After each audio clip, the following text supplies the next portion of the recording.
Que les bendiga a todos. Bienvenidos a esta sesión del Club de Lectura. Estamos en el capítulo número 4. Seguimos leyendo este libro que ha sido de grande bendición para nosotros. Y en este capítulo se llama Una satisfacción que no se basa en las circunstancias. Estamos de la página 76 a la 94. Ya hemos orado por el inicio de esta sesión, así que vamos a continuar. En esta parte que es la introducción nos habla acerca de la paradoja del éxito. Aquí hay un investigador que es Jonathan Haidt, él empieza a investigar acerca de la felicidad, cómo nosotros como seres humanos podemos llegar a la plenitud, que lo que nosotros deseamos como seres humanos es la felicidad. Yo meditaba en estas palabras, hermanos, y he de ser muy sincera. Realmente muy pocas veces nos ponemos a pensar en estos temas, pero esto es algo que todos nosotros anhelamos, deseamos tener el éxito, tener la seguridad, tener la felicidad.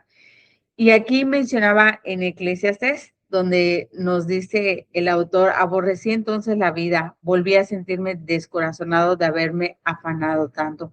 Esas son unas abreviaturas. Cuando nos habla acerca de esto, es que nos está diciendo que nosotros podemos disfrutar de la vida, podemos tener todos los placeres, podemos cumplir con todas estas requisitos, ¿no? Con todos los puntos para que nosotros lleguemos a la plenitud, a la felicidad, pero al final de todo siempre vamos a sentir una insatisfacción en nuestro corazón. El escritor Eclesiastés nos los decía. Entonces, hay muchas posturas, está la postura bíblica, también está la postura de Buda, la postura de los estoicos, y nos dice que esto es un problema de la actitud humana. O sea, nosotros como seres humanos siempre sentimos una insatisfacción, aun cuando ya hemos alcanzado una meta, siempre vamos a sentir un vacío.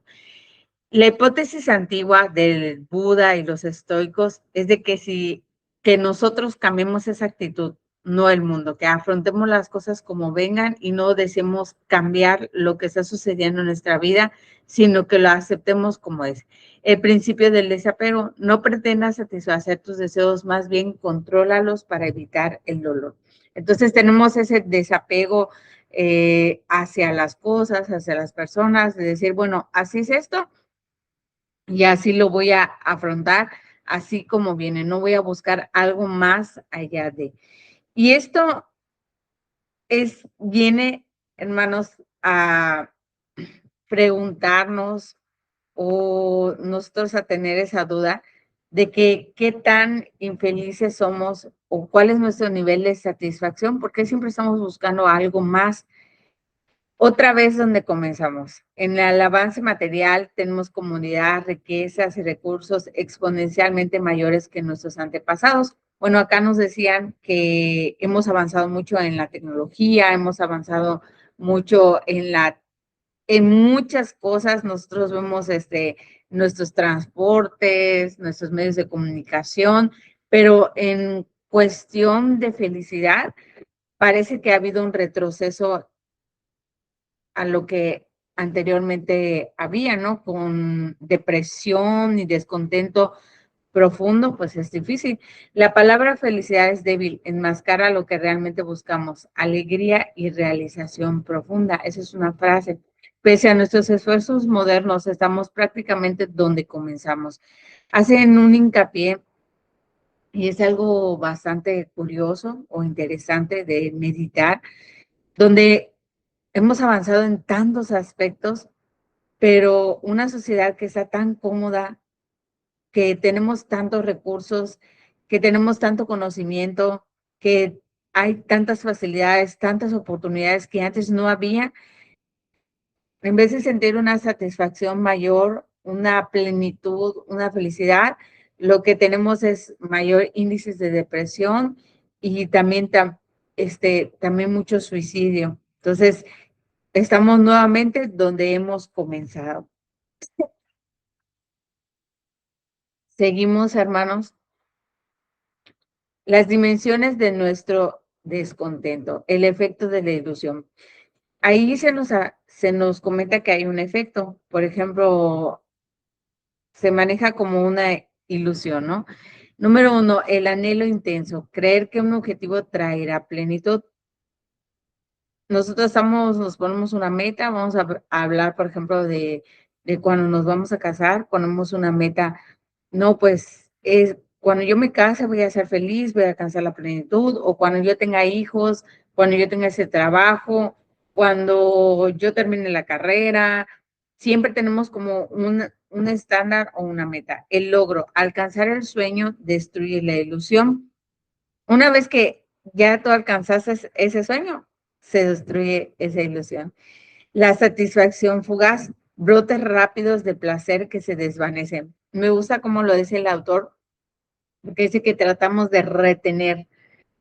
Cuando nosotros, por ejemplo, hacemos una fiesta, hay un gozo, una felicidad, y nosotros tratamos de agarrar eso, de retenerlo, pero se esfuma rápidamente y nuevamente volvemos a tener nuevas metas, volvemos a tener nuevos deseos y el proceso de iniciar o ese proceso de decir lo voy a lograr, sucede algo en nosotros que nos da ese contentamiento, nos da esa felicidad, pero cuando nosotros lo logramos, hay una satisfacción fugaz.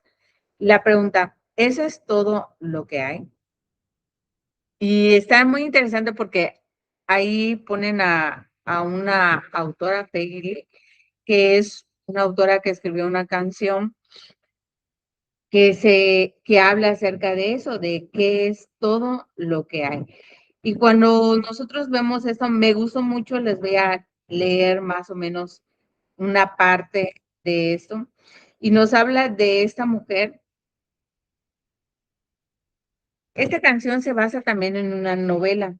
Esta novela es de Thomas Mann, que es de 1896, que se llama Desilusión. Esa mujer habla acerca en esta canción, de cómo a los 12 años fue llevada a un circo que era el mayor espectáculo del mundo, pero mientras que ella observaba todo esto, ella se preguntaba, ¿y eso es todo lo que hay? Y siempre hubo algo que faltaba. Dice que cuando ella se enamoró y luego perdió ese primer amor, ella sintió morir, pero no murió. Entonces ella se preguntaba nuevamente, ¿eso es todo lo que hay? Y la canción está en inglés, pero ustedes la pueden buscar. Es de esa autora que mencionamos. Siempre menciona, esto es todo lo que hay, esto es todo lo que hay. Y si eso es todo lo que hay, mis amigos, sigamos bailando, traigan las copas, hagamos una fiesta. Si esto es todo lo que hay. ¿Qué pasa cuando no tenemos una satisfacción profunda? Nos lleva a ese deseo de satisfacción fugaz. Y es cuando se cae en un se puede decir que en un círculo donde siempre queremos estar festejando, siempre queremos estar alegres, siempre queremos tener una emoción fuerte. Y cuando somos muy insensibles ya a todo eso, nos volvemos cínicos o quizá hasta algo peor. En esa canción prosigue, sé lo que se deben estar diciendo a sí mismos. Si es así como ella se siente sobre esto, ¿por qué no acabar con todo? ¿O no? No, no, yo. No tengo prisa para esa decepción final, porque sé también como que estoy aquí hablando de que cuando llegue ese momento final y esté exhalando mi último aliento, me diré a mí misma, eso es todo lo que hay. Y eso es tremendamente, amados hermanos, porque aún en la muerte ella encuentra una insatisfacción y ella dice, ¿y por qué no morir? Ya caen en el cinismo, ¿no? En la ironía, decir, y si eso es todo lo que hay, ¿qué más? Dice, pero ni aún en la muerte, ni aún cuando llegue la muerte va a satisfacer, simplemente cuando llega la muerte voy a decir, eso es todo lo que hay. C.S. Lewis nos dice, si anhelamos algo que este mundo no puede darnos, fuimos hechos para otro mundo. Y ahí ya empezamos a ver destellos de por qué surge nuestra insatisfacción. Créame que cuando leía todo esto, me llamaba mucho la atención y sabemos que hay muchas personas que han logrado el éxito, han logrado carreras famosas, han tenido muchos títulos, han tenido posesiones económicas, pero en su corazón hay grande insatisfacción. Y muchos decimos, es que si yo lo lograra, no sería igual, pero las estadísticas no mienten.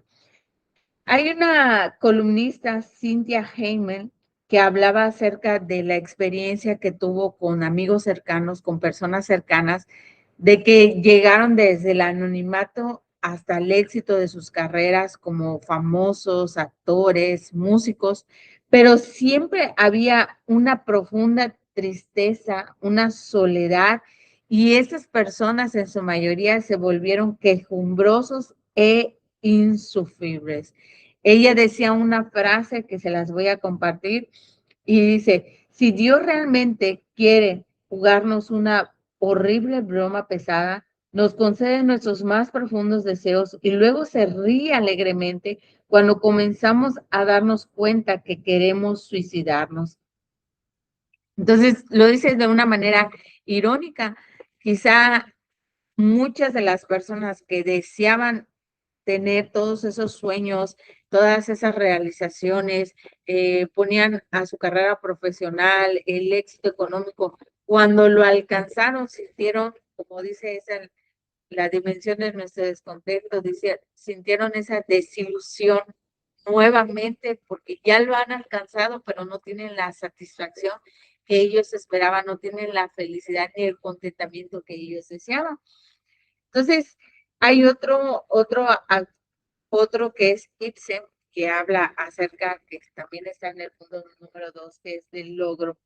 Ibsen nos dice que si quitas la ilusión de la vida del hombre promedio, también le quitas su felicidad. Lo que nos presentan esos autores es que quizá nosotros vivimos a través del logro futuro, esperando lo que nosotros algún día vamos a alcanzar, pero si nos quitan ese logro, pues prácticamente nuestra felicidad y nuestro contentamiento se va a quitar. Y vamos al siguiente punto. Nos dice el autor que hay 7 estrategias para cómo se enfrenta el descontento. Las primeras 4 es las posturas de que algo existe, de que sí existe algo mayor, de que sí podemos nosotros llenar ese vacío tan profundo que es nuestra alma.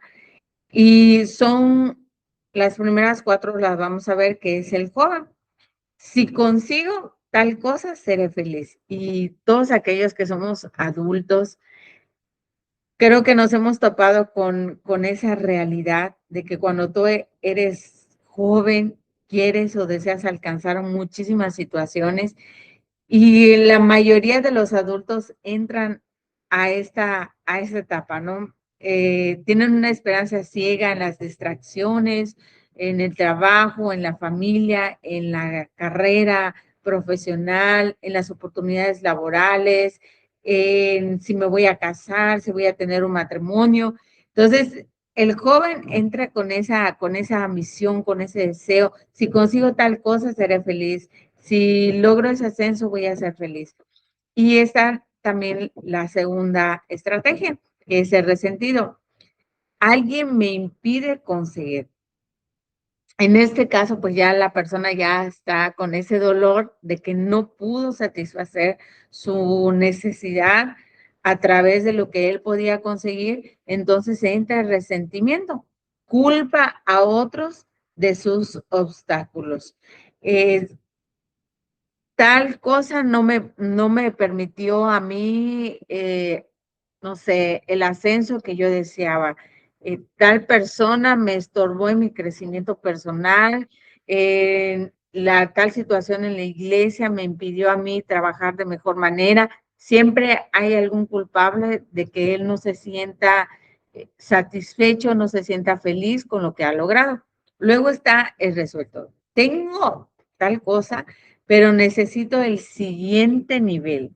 Bueno, ya tengo el matrimonio, necesito los hijos. Ya tengo los hijos, necesito que los hijos crezcan, que también sean exitosos, que esté resuelto. Ya tengo el carro, la casa, necesito propiedades, necesito tales situaciones.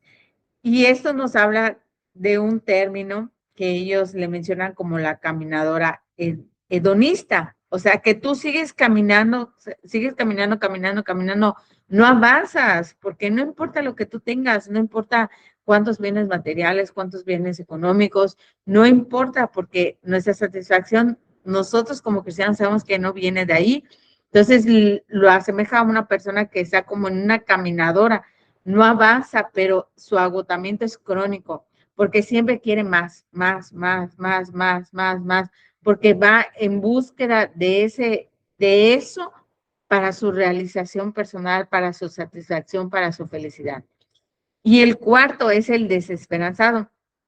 No conseguí tal cosa, el problema soy yo.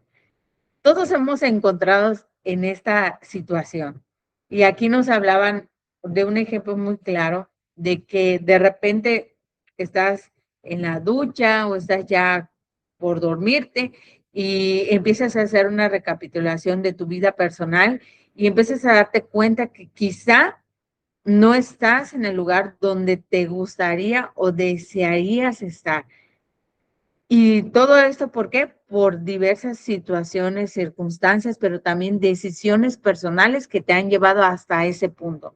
Y que viene un odio hacia uno mismo, un sabotaje personal. Es que si yo fuera más inteligente, si yo hubiese tomado mejores decisiones, si yo no hubiese hecho esto, si yo hubiese hecho esto, y entonces empieza a venir un odio hacia uno mismo de que no logró la felicidad, no logró el contentamiento. ¿Por qué? Por uno mismo.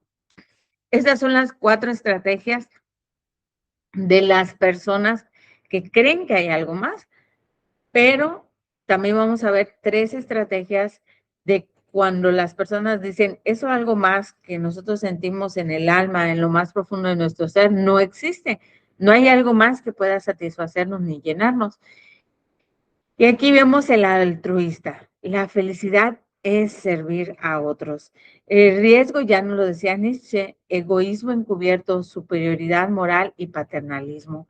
Aquí nos habla de personas que con una buena intención vieron que ni todo el dinero del mundo, ni la mejor pareja, ni la mejor carrera profesional, ni los mejores títulos satisfacen el alma. Entonces se vuelcan al altruismo, a ayudar, a servir a aquellas personas que dicen, me di cuenta que lo mejor es servir. Y eso es bueno, hermanos, es bueno en alguna medida, pero también es malo cuando lo único que nosotros o la forma de la que nosotros lo hacemos es de una manera egoísta para llenarnos a nosotros mismos, para decir soy mejor que otras personas o para tener ese sentimiento de felicidad por nosotros mismos.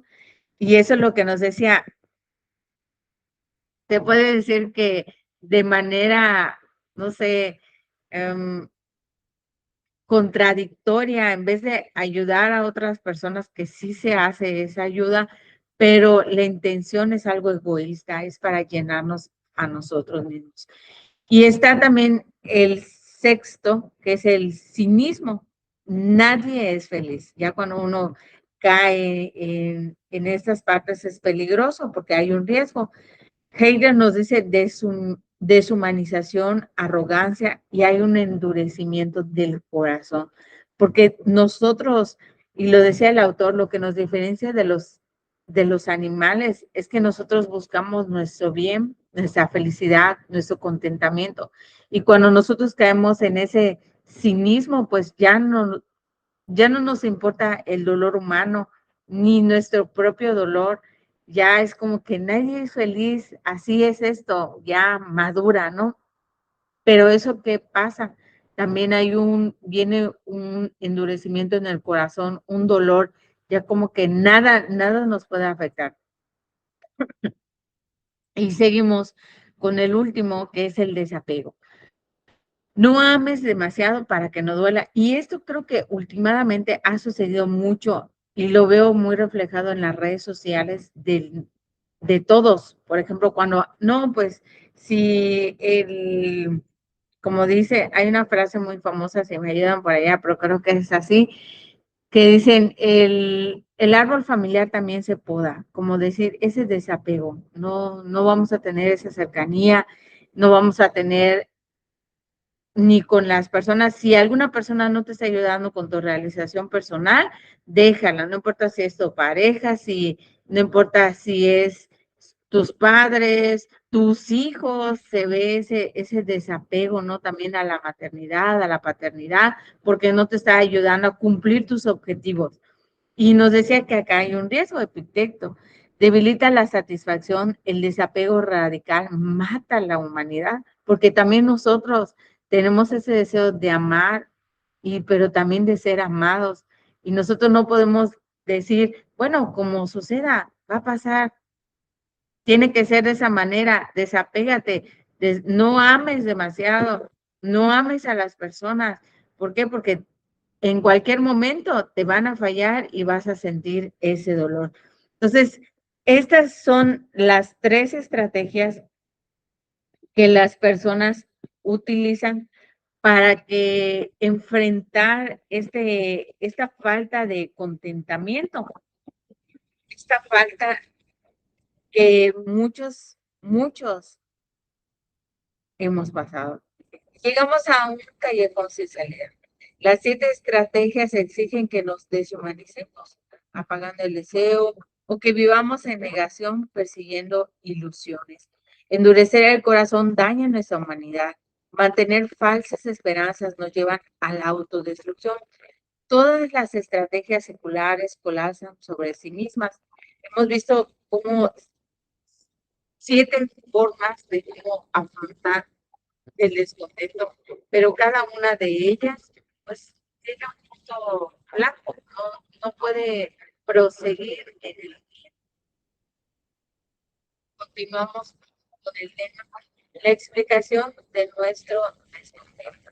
Y bueno, Jonathan Haidt, que es el investigador que estamos nosotros investigando, estábamos comentando desde el principio, que hizo esta investigación de la felicidad, de por qué nosotros nos sentimos felices, por qué buscamos el éxito.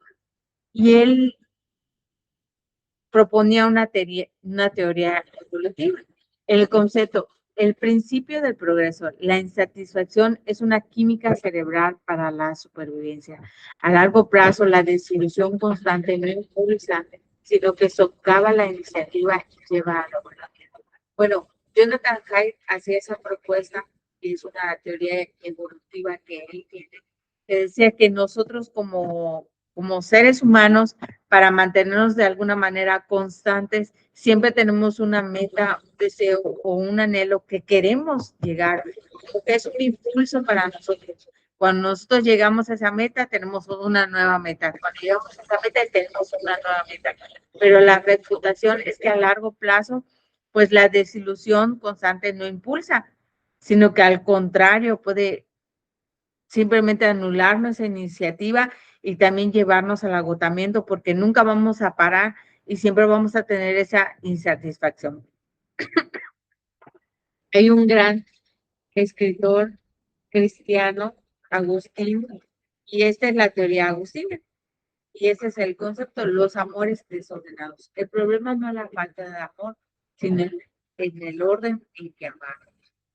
Amamos más las cosas menos importantes y amamos menos las cosas más importantes. Esto causa el caos interno. Que aquí nosotros sabemos quién es el afecto de nuestro amor por excelencia, pero vamos a ir poco a poco hacia esa conclusión.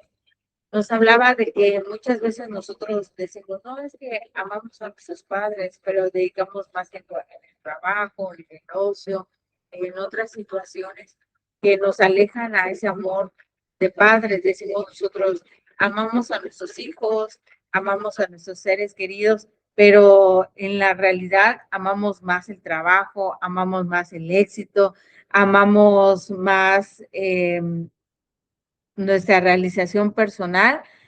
Y por eso decía, nosotros tenemos en prioridad otras cosas que no deberían de ser y deberíamos de poner en prioridad realmente lo que deberíamos de amar.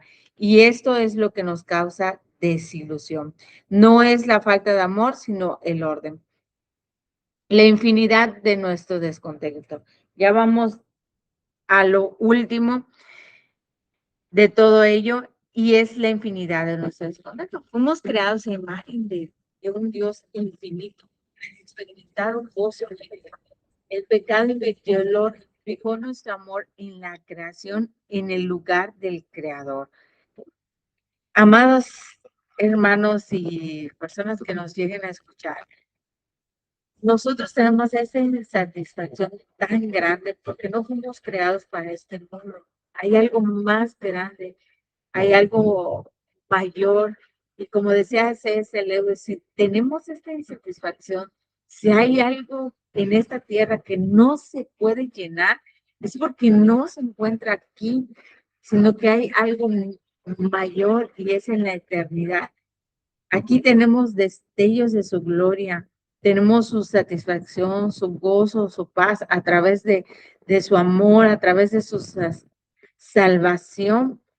Ahí vemos a Dios en plenitud, pero el pecado invirtió el orden, fijó nuestro amor en la creación, en lugar del creador. Amamos más las cosas que a nuestro Señor, amamos más las bendiciones que a nuestro propio creador, el dador de todo. Expectativas aplastantes. Recurrimos a bienes finitos para obtener un gozo infinito, una carrera profesional, un matrimonio, unos hijos, todos los bienes de esta tierra. Hemos visto como personas que son económicamente estables, millonarios, pero tienen una depresión, una tristeza. ¿Por qué? Porque no tienen esa satisfacción. Ningún humano logro o riqueza puede soportar el peso de darnos lo que solo Dios puede dar. Y eso es tan cierto. El autor nos hablaba de que cuando nosotros ponemos nuestra mirada en, en esas personas, si yo pongo a mis hijos como el centro primero de mi amor, los voy a aplastar, los voy a asfixiar, porque ellos nunca van a poder satisfacer el deseo que yo tengo en mi corazón.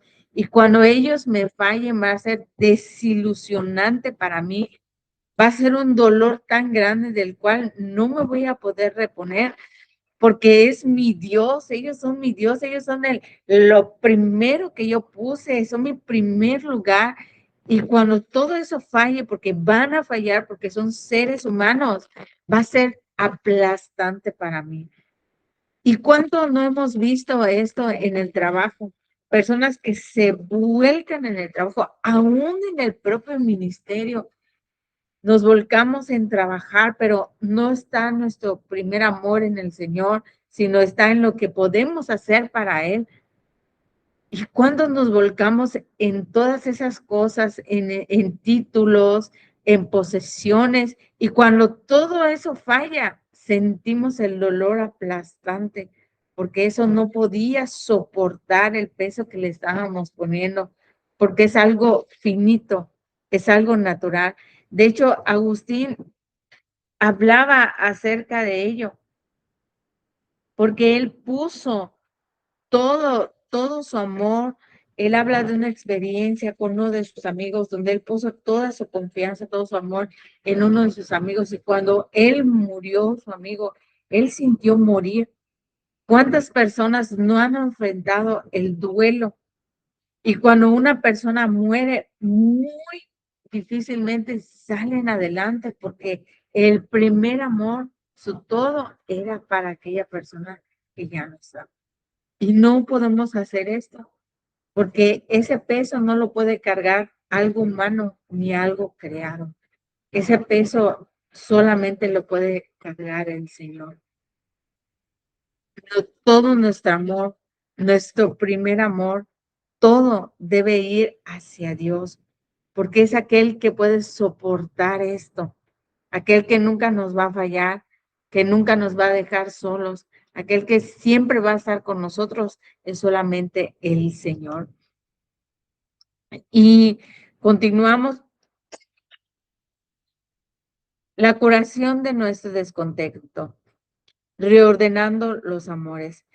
Nuestro amor supremo debe ser Dios, nuestra fuente suprema de seguridad y contentamiento, familia, trabajo, dinero, éxito, debe estar por debajo. Y nos decía Agustín, el problema no es amar la vida demasiado, sino amar a Dios muy poco en relación a ella. La solución cristiana no es el desapego budista ni estoico, sino la reordenación. Nosotros no podemos tener esos pensamientos filosóficos budistas o estoicos del desapego. Creo que estoico decía, puedo decirle a mi hijo, buenas noches, te amo, aún sabiendo que hoy puede morir. Algo así era su frase. Nosotros no tomamos la vida como viene.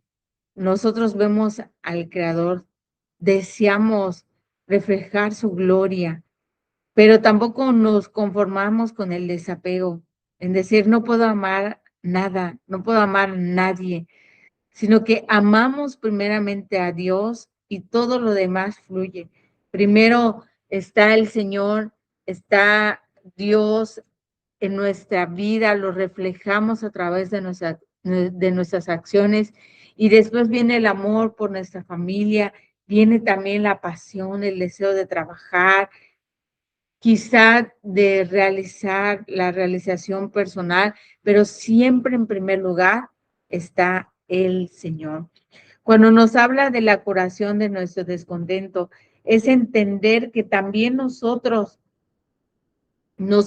tenemos ese deseo, esa insatisfacción, que no podemos mirar a las cosas como lo más profundo de nuestro contentamiento, sino que tenemos que primero amar al Señor y después gozar las cosas, porque las cosas solamente nos van a traer gozo cuando tenemos al Señor en nuestro corazón. El trabajo es una forma de cómo nosotros utilizamos nuestros dones, cómo bendecimos a otros y cómo somos útiles, pero no es la fuente principal de nuestro gozo ni de nuestro amor. Nuestra familia es un reflejo de la gloria de Dios, es un destello de su gloria y también tenemos que amarlo, pero no es nuestro primer lugar, nuestra iglesia, todo lo que nosotros tenemos es la gloria del Señor, pero no es nuestra fuente principal de amor. Nuestra fuente principal, perdón hermanos, es el Señor.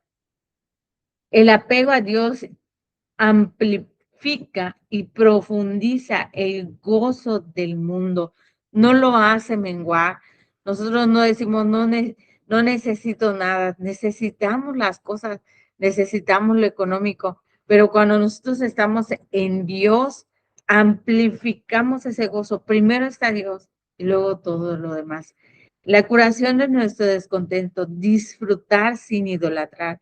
El apego a Dios amplifica y profundiza el gozo. Antes, el mundo como ídolo, trabajo, el dinero, la fuente de tu valor y seguridad estaba en todo ello. Si tengo un buen trabajo, si tengo un buen puesto, si tengo la solvencia económica, ahí está mi valor. El resultado genera ansiedad, porque esto no depende de ti, hay muchos factores, ira constante que no logras alcanzar o no logras llegar hasta donde tú te la has propuesto y expectativas aplastantes sobre los demás. Quizás estás exigiéndole de más a las personas porque los estás idolatrando, los estás poniendo en primer lugar y ninguna persona puede soportar ese peso. Ninguna, porque todas las personas fallamos. Ahora el mundo como don trabajo, dinero es un don gratuito para disfrutar y servir a otros. El resultado genera libertad emocional, disfrutar las cosas por lo que son sin exigirles que sean tu salvación. Cuando nosotros ponemos en primer lugar al Señor, vemos a todo como un regalo que Él nos está dando. Y ya vamos a la última parte, y es cómo amar a Dios. Paso 1, conocimiento de nuestro pecado. Tenemos que reconocer que nosotros somos pecadores. Cuando reconocemos nuestras faltas y nuestras culpas, esto ablanda nuestro corazón.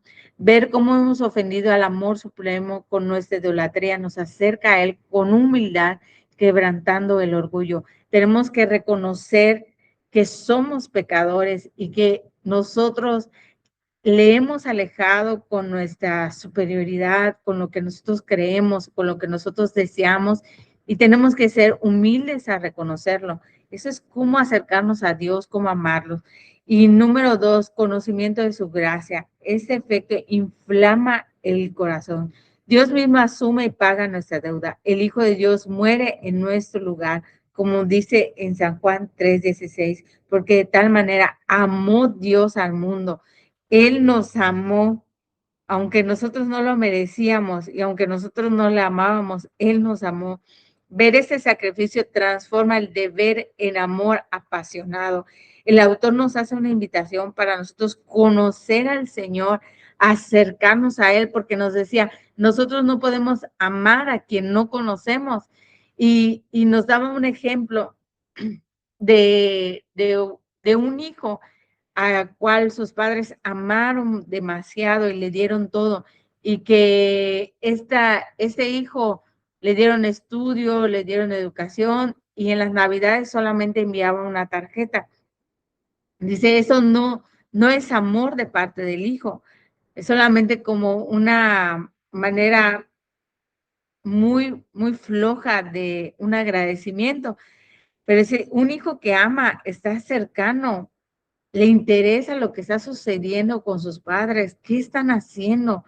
Y dice, de la misma forma, nosotros debemos estar cercanos al Señor para que nosotros amemos al Señor. No, esto no solamente se trata de una intención de decir, voy a amar al Señor, sino que tengo que acercarme a Él, conocerlo y saber que todo viene por gracia.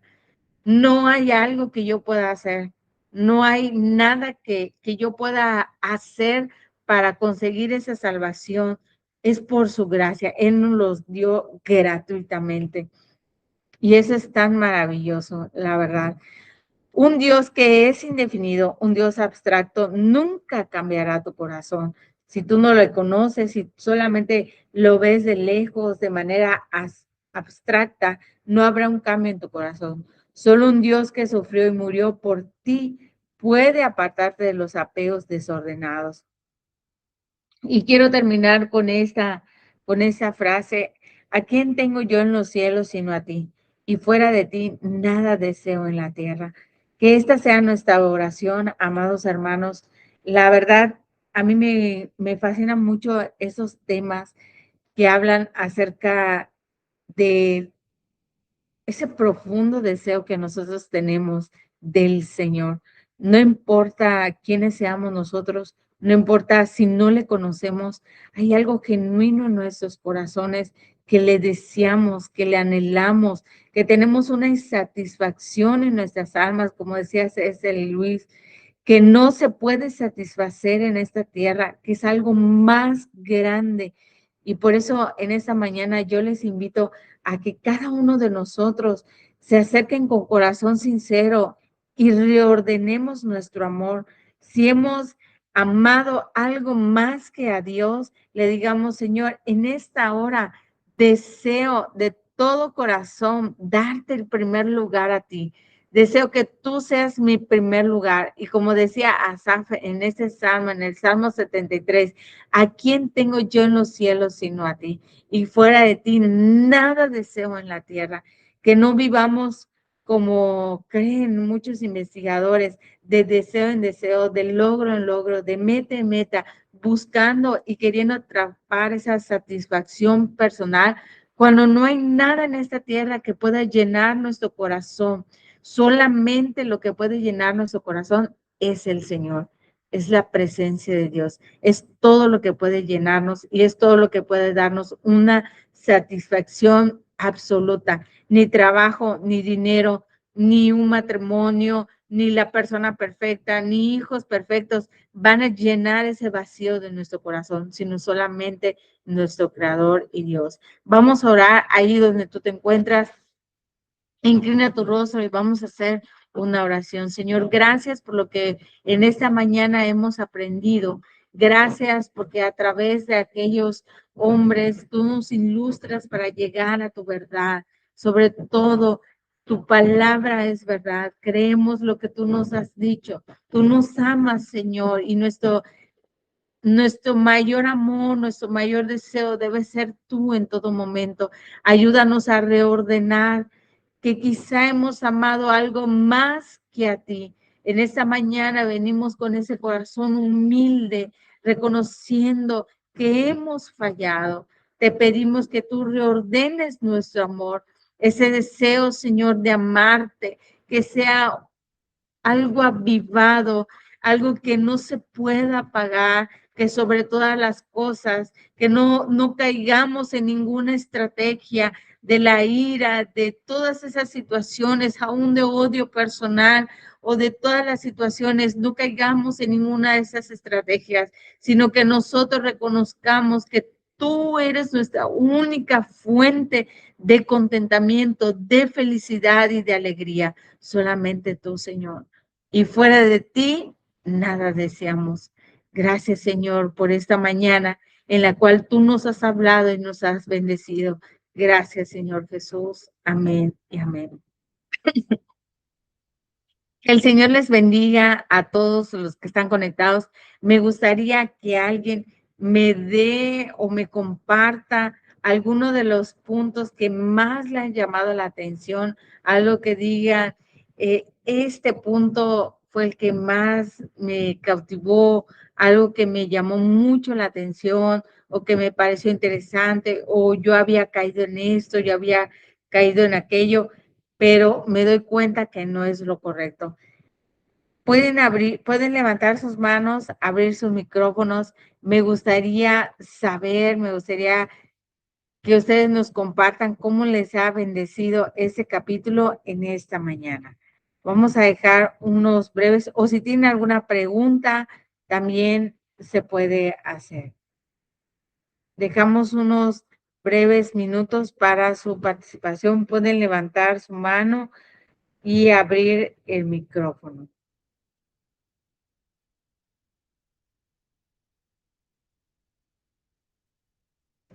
Adelante, hermana Claudia. Buenos días, que el Señor les bendiga. Pues a mí el punto que como que me hizo clic fue la curación de nuestro descontento.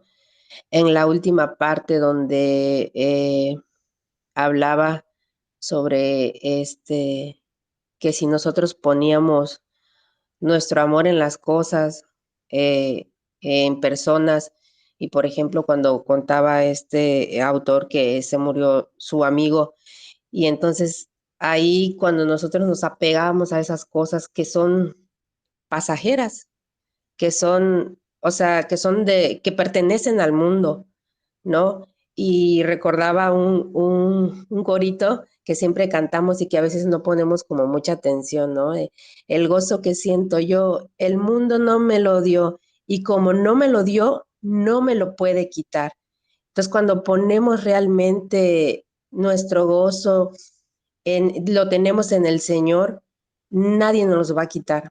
No hay nada, dice la Biblia, que nos pueda separar del amor de Dios. A lo mejor yo recientemente perdí a una mascota y lloraba y me sentía muy mal. Y ahora analizo y digo, es que son cosas pasajeras y el amor que yo tengo en Dios, aún después de la muerte, ahí va a estar.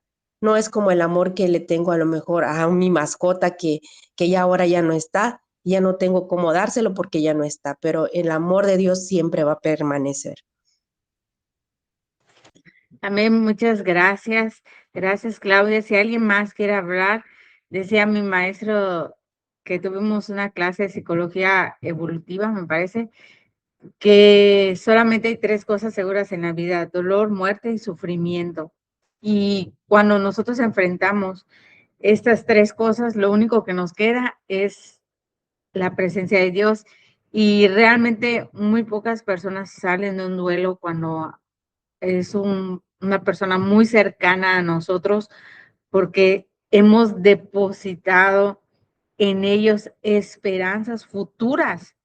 Por ejemplo, cuando muere un cónyuge, cuando muere un hijo, cuando muere un padre, es como decir, no, pero es que yo iba a hacer esto contigo, yo estoy confiando que tú vas a estar conmigo, pero nuestra confianza, todo nuestro amor y todo lo primero tiene que estar en el Señor, porque ninguna persona ni ninguna cosa en este mundo va a poder soportar eso. Y eso va a dar en nosotros gran insatisfacción y gran dolor. Muchas gracias, Claudia. Gracias por acompañarnos el día de hoy. A todos, a la pastora Eloisa, a la pastora Yolanda. Vamos a dejarle lugar a Alex Brito para ir terminando esta sesión. Adelante, Alex. Amén, Julie, Dios te bendiga. Sí, pues gracias a Dios aquí, igual una de las cosas que más pues yo me llevo de esta sesión, pues es el tema, como comentaba igual nuestra hermana Claudia, sobre el amor, ¿no? De que creo que es algo que igual a mí me impactó mucho sobre cómo, a veces le ponemos mucho afán a ciertas cosas que hacemos en lugar de para quién lo estamos haciendo, ¿no? O sea, porque realmente estamos tan ocupados o tan afanados con cumplir con ciertas responsabilidades que tenemos en el día a día, tanto ministeriales como laborales, como familiares, que se nos olvida que nuestro amor está en el Señor y que Él es la fuente de todo ese amor. O sea, si nosotros desenfocamos esa mirada, es en donde perdemos el rumbo y se desestabiliza pues toda nuestra vida. Entonces, yo me llevo mucho eso de que no hay por qué afanarnos en las cosas que Dios ha creado, sino en Él, que es el creador, y que pues obviamente es algo que pues debemos de tener presente todos los días. Es común que yo creo que cada uno de nosotros en algún momento de nuestra vida pasemos por ese momento, pero que siempre volvamos a reflexionar y a decir, Señor, ok, perdóname, me desvié un momento, pero mi mirada sigue puesta en ti. O sea, realmente sí estoy poniendo mi mirada en ti, solamente que a veces pues nos ocupamos tanto que pues de pronto pierdes el camino un momento, pero pues nuestro amor pues tiene que estar directamente hacia Él. O sea, Él es el que nos va a dar esa fortaleza para estabilizar todo lo que pues nos rodea de todas las cosas que estamos haciendo y pues que las hacemos para el Señor, o sea, las hacemos para Él. Pero sí.